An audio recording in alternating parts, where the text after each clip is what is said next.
मैं विजय बधेसिया आप सबका अपने YouTube चैनल पर स्वागत करता हूं। कोरोना काल में मैंने एक छोटा सा प्रयास शुरू किया है आप सबके लिए YouTube के माध्यम से छोटी छोटी समस्याओं पर विस्तार से चर्चा के लिए और क्षेत्रीय समस्याओं को राष्ट्रीय पटल पर ले जाने के लिए। आज पूरे देश में कोरोना का कहर चल रहा है। लॉकडाउन के सहारे सरकार इसे और ज़्यादा फैलने से रोकने की कवायद में लगी है। इधर देश में किसानों के आंदोलन की भी गूंज है। मैं कोई राष्ट्रीय और अंतर्राष्ट्रीय दहशत या बड़े मुद्दे पर सिरदर्द करने वाली बात नहीं करूंगा। मैं तो आज बात करूंगा कृषि प्रधान देश में किसानों की। उत्तर प्रदेश के बलिया जनपद के बिल्था रोड में किसानों को अपना गेहूं बेचने के लिए क्या कुछ करना पड़ता है, आपको बताएंगे। मैं अपने इस वीडियो के साथ करीब 1.5 मिनट का कट टू कट एक वीडियो शेयर कर रहा हूं, जिसमें बिल्थरा रोड बलिया जनपद के बिल्थरा रोड के विपणन शाखा के राजकीय गेहूं क्रय केंद्र पर आज यानी 24 मई सोमवार को दोपहर 12 बजे तक ताला लटका हुआ था, जबकि विभागीय अधिकारी आंकड़ेबाजी में लगे हैं। 3 दिन से यहाँ खरीदारी नहीं हो रही है। किसान चीख चीख कर अपनी व्यथा कह रहा है, लेकिन यहाँ सुनने वाला कोई नहीं है। किसानों का गेहूं धूप में मंडी में खड़ा है और किसानों के लिए इस मंडी में बना किसान चबूतरा कारोबारियों को किराए पर दे दिया गया। अब यहाँ दो मामले हैं। एक तो किसानों के गेहूं की खरीद नहीं हो रही है और किसान कई दिनों से मंडी का चक्कर लगा रहा है, और दूसरा किसानों की सुविधा के लिए बना यहाँ का किसान चबूतरा किसानों के काम तो आता नहीं, लेकिन कृषि मंडी इसे आढ़तियों को देकर भाड़ा कमाती है। मंडी के अधिकांश गोदाम पूरे साल भाड़े पर रहते हैं। बावजूद मंडी की हालत आपको किसानों की खुशहाली से ज़्यादा नहीं दिखेगी। आलू प्याज के आढ़ती किसान चबूतरे पर कारोबार करते हैं। गोदामों को केला और अन्य फल की कारोबारियों को भाड़ा पर दिया गया है। मंडी में करीब 25 ट्रैक्टर लेकर सोमवार को गेहूं लादकर किसान घंटों धूप में अपने नंबर का इंतजार करते रहे, और साहब अपने साहेबगिरी के रौब में किसानों को आग दिखाने का कोई मौका नहीं छोड़ते हैं। यहाँ मंडी में सुविधा के नाम पर एक हैंडपंप तक नहीं मिलेगा। किसानों को बैठने की कुर्सी की बात तो कुछ और ही है। मंडी की आखिर इस हालत के लिए जिम्मेदार कौन है? अकेले बलिया जनपद के बिल्था रोड तहसील में 7 क्रय केंद्र संचालित होते हैं, और हर साल यहाँ किसानों की हालत यही होती है, क्रय अपनी अनाज बेचने के लिए। किसानों को सुविधाओं के लिए यहाँ कुछ भी नहीं है। यही हालत लगभग तमाम मंडियों की है। किसानों की माने तो विपणन शाखा के बिल्थरा रोड के इस क्रय केंद्र पर किसानों को अपना अनाज बेचने के लिए पैरवी की जरूरत पड़ती है। बिना पैरवी के लिए यहाँ किसी तरह की कोई खरीद होती नहीं है। या तो अब किसान यहाँ कर्मचारियों को सुविधा शुल्क दे, या फिर सत्ताधारी दरबार से पहुँच बनाने के लिए राजनेताओं की जरूरत करें। दो ही रास्ते हैं किसानों के पास। बिल्था रोड विपणन शाखा राजकीय गेहूं क्रय केंद्र अधिकारियों की मनमानी और भ्रष्टाचार का मूल केंद्र बन गया है। जी हाँ, जहां अधिकारी बेसुर ताल के ही क्रय केंद्र का संचालन कर रहे हैं, जिसका प्रमाण सोमवार को यहां देखने को मिला।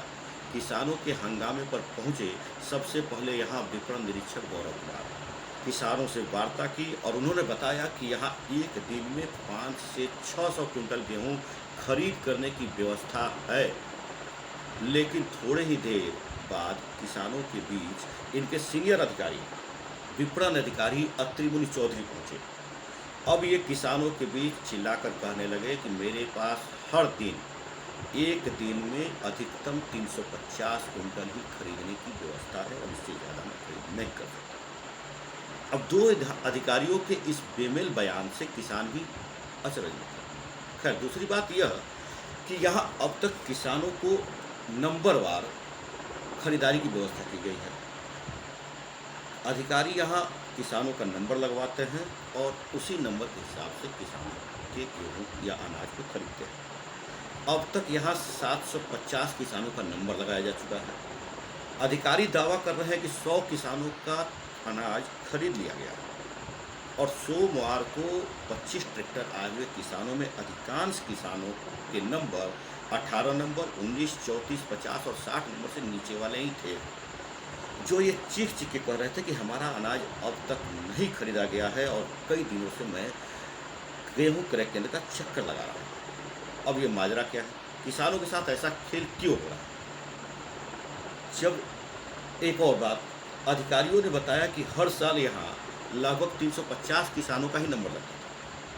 तो जब 350 किसानों का ही नंबर लगता था, तो इस बार 750 किसानों का नंबर क्यों लगा? और जब नंबर लगा तो उसके खरीदने की व्यवस्था क्यों नहीं? किसानों के साथ आखिर यह खेल क्यों हो रहा है यहाँ? यह पूछने वाला यहाँ कोई नहीं है, जिसके कारण किसानों ने क्रय केंद्र पर जमकर सोमवार को हंगामा किया, अधिकारियों से आंख मिलाई और जमकर बकझक भी हुआ। लेकिन अधिकारी खाकी के पीछे खड़े होकर जमकर अपनी मनमानी करने से कहाँ भागने वाले हैं। अधिकारी पहुंचे तो किसानों के बीच किसानों वाली बात करने के बाद अपनी मनमानी शुरू कर दिए और नए सिरे से टोकन की व्यवस्था के तहत किसानों को गेहूं खरीद का व्यवस्था करने का आश्वासन देकर चला गया। ऐसे में किसानों की आवाज़ को सही दिशा कौन देगा? इन अधिकारियों से कौन पूछेगा कि आखिर किसानों के साथ ऐसा कब तक होगा और क्यों होगा? अधिकारी तो बोलेंगे नहीं, क्योंकि ये तो मौसेरे भाई वाला रिश्ता है।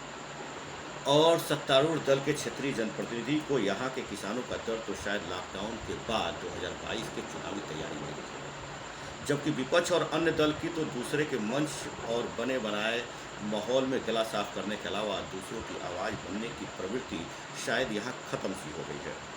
ऐसे में किसानों को अपनी आवाज़ स्वयं बननी होगी और अधिकारियों और जनप्रतिनिधियों से आंख मिलाकर सवाल पूछने की आदत डालनी होगी। यह समस्या हर वर्ष की होती है। किसानों को यहाँ अपना अनाज देने के लिए सर खुरवाना पड़ता है, पैरवी करवाना पड़ता है, घंटों धूप में खड़ा रहना पड़ता है। ये समस्याएं किसानों की जेनविन है, हर साल की है और इसका निदान तभी होगा जब किसान अधिकारियों से, जनप्रतिनिधियों से सवाल करेंगे। कुछ और समस्याओं के साथ, कुछ और सवालों के साथ मैं फिर आपके बीच आऊँगा। इंतज़ार कीजिए हमारे अगले वीडियो का। धन्यवाद।